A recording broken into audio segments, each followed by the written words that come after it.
March 21, 2018 will forever remain a remarkable moment in the history of Africa. This day, close to 50 African Union member states signed the African Continental Free Trade Area, the Kigali Declaration and the Free Movement Protocol by order of interest during the 10th Extraordinary Summit of the AU Assembly of Heads of State and Government held in Kigali. Particularly, the African Continental Free Trade Area Agreement was signed seeking to remove non-tariff barriers for the African goods on the continent and facilitate intra-African trade.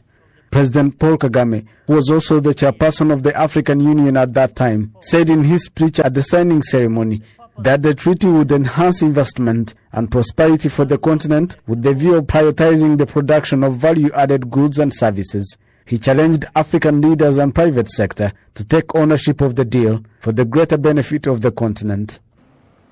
The creation of one African market necessarily entails a metamorphosis in how we think and act.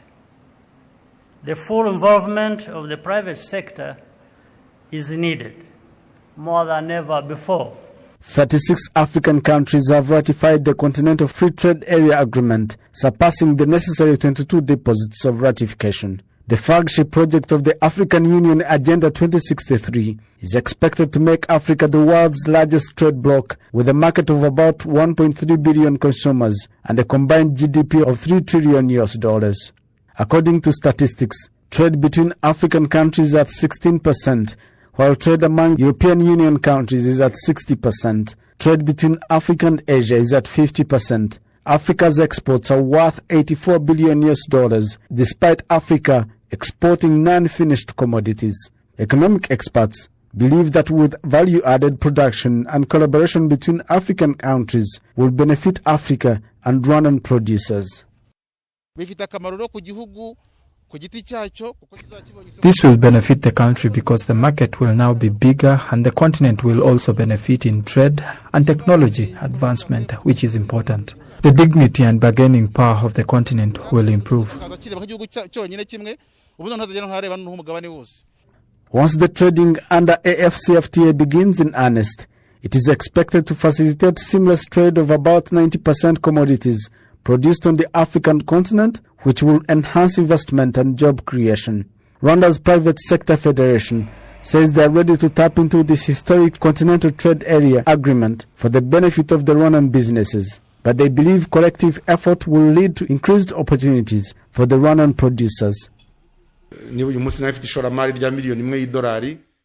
If my investment is worth $1 billion and the market demand increases, requiring me to increase my investment, this will require cooperation between Rwandan businesses. The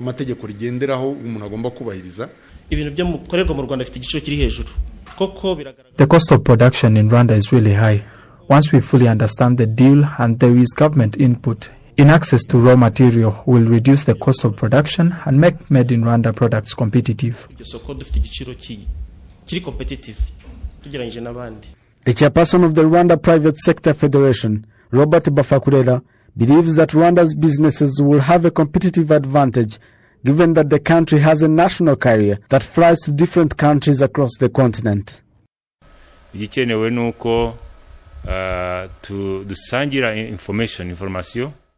What is required is information sharing between countries that have already ratified the agreement.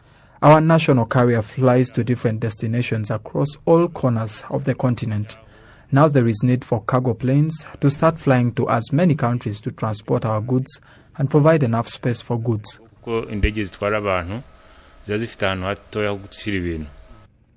Africa Continental Free Trade Area, AfCFTA, is expected to improve the country's trade balance by reducing imports and increasing exports. In 2019-2020 fiscal year, Rwanda's exports increased to 44.9% from 46.7% in 2018-2019 fiscal year, while the value of exports increased by 15%, while trade deficit during the same period was at 23.7%, worth $1.589 billion. Meanwhile, Rwandan businesses are calling for more sensitization to fully understand the legal instruments of the AfCFTA and the benefits of trading under this Continental Free Trade Area. Reporting for RTV News, Ethan Tashobia.